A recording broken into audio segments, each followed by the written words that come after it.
वाले हैं terms of credit और बेसिकली क्रेडिट के पॉजिटिव और नेगेटिव रोल के बारे में मनी एंड क्रेडिट पे। तो सबसे पहले अगर हम इसके पॉजिटिव और नेगेटिव रोल की बात करें तो देखो, पॉजिटिव और नेगेटिव रोल के लिए दोनों के लिए ही आपके पास दो स्टोरीज दे रखी हैं। एक तो स्वप्ना की दे रखी है, एक शू मेकर की दे रखी है। आप दोनों स्टोरीज पढ़ लेना, उसमें आपको सिंपली ये समझा रखा है कि कभी कभार कुछ ऐसी चीज़ें होती हैं जिनमें कि अगर आप पैसे लोन लेंड करते हो तो आपके लिए बेनिफिट साबित होती है, लेकिन कुछ ऐसे काम होते हैं जिनमें कि अगर आप लोन लेते हो तो आप एक साइकिल ऑफ डेप्थ में चले जाते हो। इसमें एग्जांपल यहाँ पे एग्रीकल्चर का एक तरीके से दे रखा है, क्योंकि most of the time agriculture में जो लोग लेते हैं लोन को, उनके साथ ये चीज़ें होती हैं।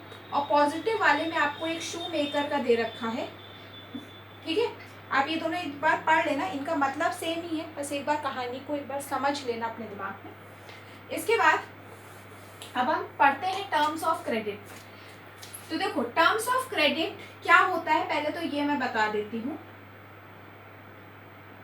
ये आपकी बुक में आई गेस डेफिनेशंस नहीं दे रखी है, बट मैं एक बार थोड़ा सा एक डेफिनेशन आपको बता दे रही हूँ। आप थोड़ा बहुत उसमें ऐड ऑन या कुछ सब्ट्रैक्ट कर सकते हो अपने हिसाब से, बट डेफिनेशन ऐसी मतलब समझ में होनी चाहिए वैसी ही।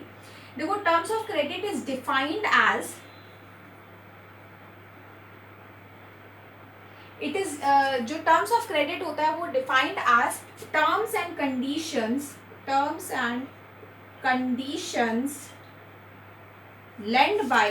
made by the lender in the exchange of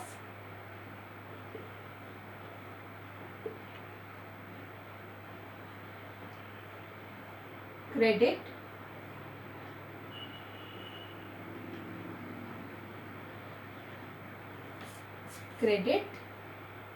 benefits। मतलब एक तरीके से आप जब क्रेडिट बेनिफिट को रिटर्न करते हो, उसे देते हो, तो उसमें कुछ एड ऑन बेनिफिट्स जो है, क्या कहते हैं, जो लेंडर होता है वो लेता है। कुछ लेते हैं, कुछ नहीं लेते, वो डिपेंड अपॉन द पर्सन कि आप किससे ले रहे हो, बैंक से ले रहे हो या नॉर्मल किसी इंसान से ले रहे हो। अब देखो, इसमें सबसे पहला आता है इंटरेस्ट रेट। आपको पता है, चाहे बैंक हो चाहे आप नॉर्मल किसी इंसान से लो, वो कोई ना कोई इंटरेस्ट रेट लगाता है, 5% का, 10% का।